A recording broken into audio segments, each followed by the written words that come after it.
Po skandalingo Donaldo Trumpo sprendimo nedislokuoti Tomahawk raketų Vokietijoje, Europos šalių vyriausybės baiminasi, kad Rusijos diktatorius Vladimiras Putinas tai supras kaip vienintelę galimybę smogti Europai.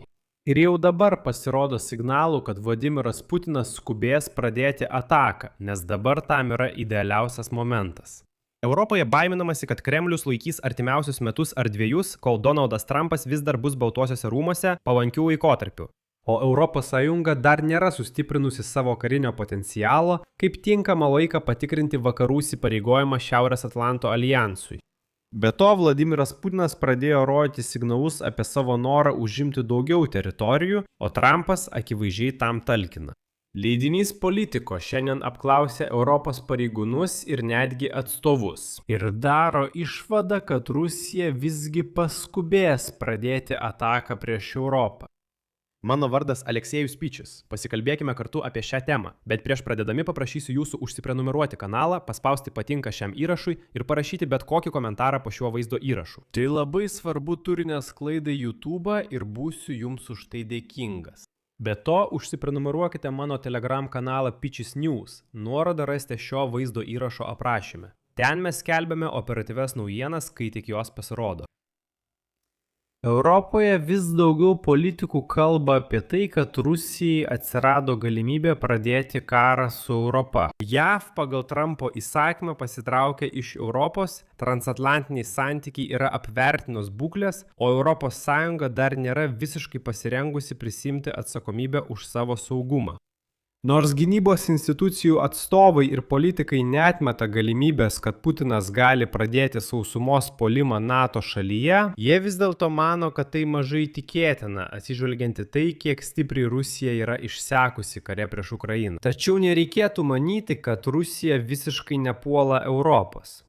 Vietoje tradicinės sausumos invazijos Vladimiras Putinas imsis tikslingesnių veiksmų arba surengs invaziją, kuri sukels dviprasmybę, tikėdamasis vis dėlto įnešti nesantaiką į NATO gretas. Dėl klausimo, ar šis veiksmas atitinka kriterijus reikalingus 5 straipsnių dėl abipusės gynybos aktyvuoti.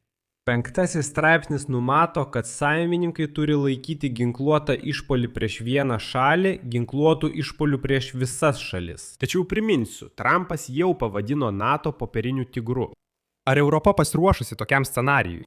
Europiečiai žinoma padidino išlaidas gynybai, tačiau visi šio sprendimo padariniai pasimatys tik po kelių metų. Taip, iš tiesų, praėjusiais ir šiais metais tiek atskiros šalis, tiek Europos Sąjunga investuoja milžiniškas sumas į gynybos pramonės komplekso plėtrą. Visos šios programos, kurių vertė siekia 150 milijardų eurų ir panašiai.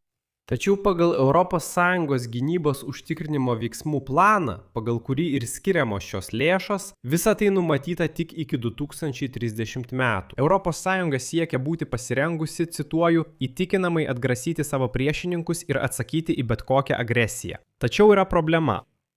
Išvakarėse Lenkijos ministras pirmininkas Donaldas Tuskas pareiškė, kad iš tikrųjų didžiausia grėsmė transatlantiniai bendruomeniai yra besitęsiantis alijanso irimas. Tęsiasi alijanso irimas, tačiau Donaldas Trumpas gali dar labiau paspartinti šį irimą. Žiūrėkite, jei respublikonai dabar parodys prastus rezultatus per kadencijos vidurio rinkimus į kongresą lapkritį, Donaldas Trumpas gali bandyti susigrąžinti rinkėjų palaikymą, dar labiau didindamas spaudimą NATO ir Europai, bei dar labiau mažindamas paramą Ukrainai, artėjant jau prezidento rinkimams. Jungtinėse Amerikos valstijose 2028 metais. Tai yra, jei jie dabar pralaimės kadencijos vidurio rinkimus į kongresą, tuomet jis tikrai griebsis šio izoliacionisto elektorato, kad bent jau laimėtų prezidento rinkimuose. Ne pats Trumpas, bet Respublikonų partijos atstovai. Ir štai jums pirmasis signalas. Penktadienį JAV paskelbė apie 5000 amerikiečių karių išvedimą iš Vokietijos. Trumpas pagrasino tą patį padaryti Italijai ir Ispanijai. O Trumpas pareiškė, kad mes neapsiribosime tais 5000, tai tik pradžia.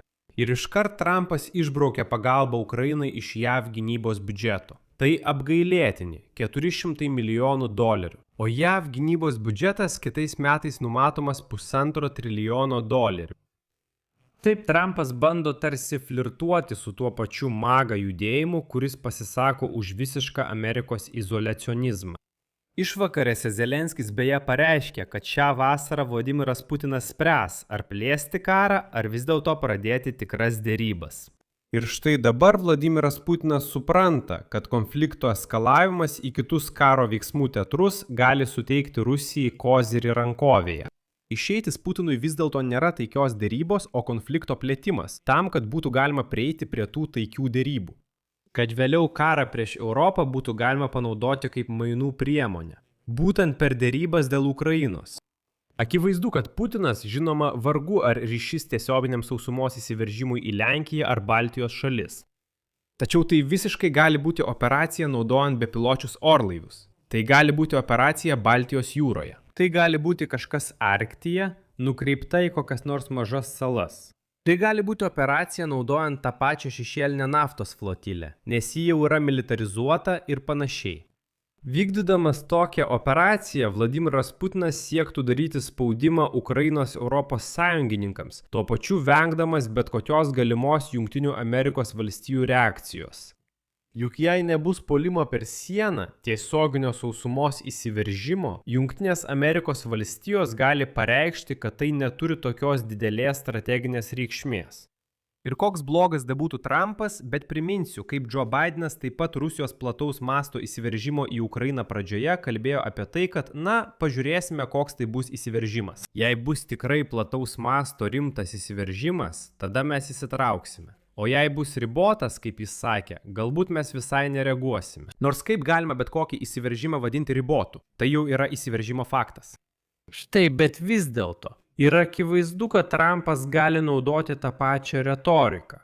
Štai, ir amerikiečiai be to turi ribotus išteklius. Todėl galbūt jie patars europiečiams pradėti derybas su Rusija. Ir būtent to Rusija ir siekia šioje situacijoje.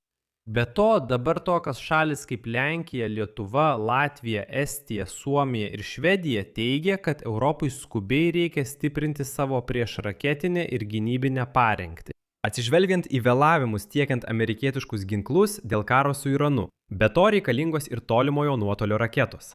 Kaip žinote, Trumpas atsisakė dislokuoti Tomahawk raketas Vokietijoje, o europiečiai tokių raketų neturi.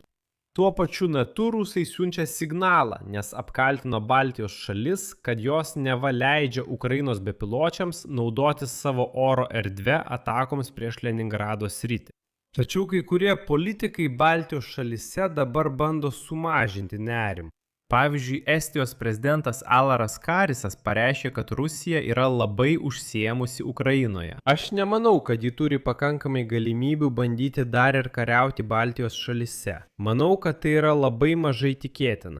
Bet žinote, toks nusiraminimas gali jiems pakišti koją. Juk tam, kad paleistų bepiločius į Baltijos šalis, Rusijai nereikės taip stipriai atitraukti pajėgų nuo karo prieš Ukrainą.